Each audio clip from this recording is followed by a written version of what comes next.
Hello ગાઈઝીસ, જો સવારનો નાસ્તો કરીને હવે આપણે દુકાને જાશું. અને જો દુકાને મારા ભાભી આજે વહેલા આવી ગયા હતા અને મારે ને મારી દીદીને બેને આજે થોડુંક મોડું થઈ ગયું હતું.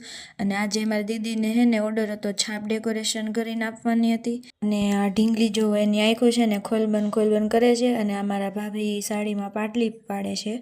એ સાડી આ ઢીંગલીને પહેરાવવાની છે. અને મારી દીદીને મારી ભાભીએ બે થઈને ઢીંગલીને સાડી પહેરાવી દીધી.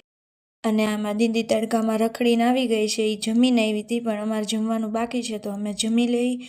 અને અમે જમીને પછી પાછા કામે વળગી જશું. અને જો અમારી દીદી પાછી છે ને કામે વળગી ગઈ છે. આ છે ને મારી દીદી 2 દિવસ પહેલાં ચણિયો બનાવતી હતી. અને આખી ચોલી જો હવે બની ગઈ છે. એનું કટિંગ કરવાનું બાકી છે ખાલી. જ્યારે આખી ચોલી બની જાય ને પછી બતાવશું.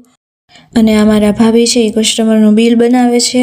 અને આજે હું ને મારી દીદી વહેલા ઘરે વહી જશું, કેમ કે આજે રગડો ને પાણીપુરી ને એ બધું બનાવવાનું છે એટલે.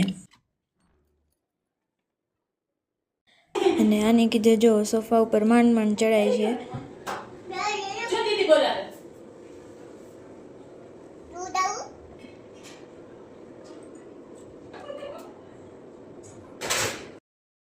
હવે રગડો બની ગયો છે તો જમી લેશું. અને પછી મારો વ્લોગ અહીંયા જ પૂરો થાય છે.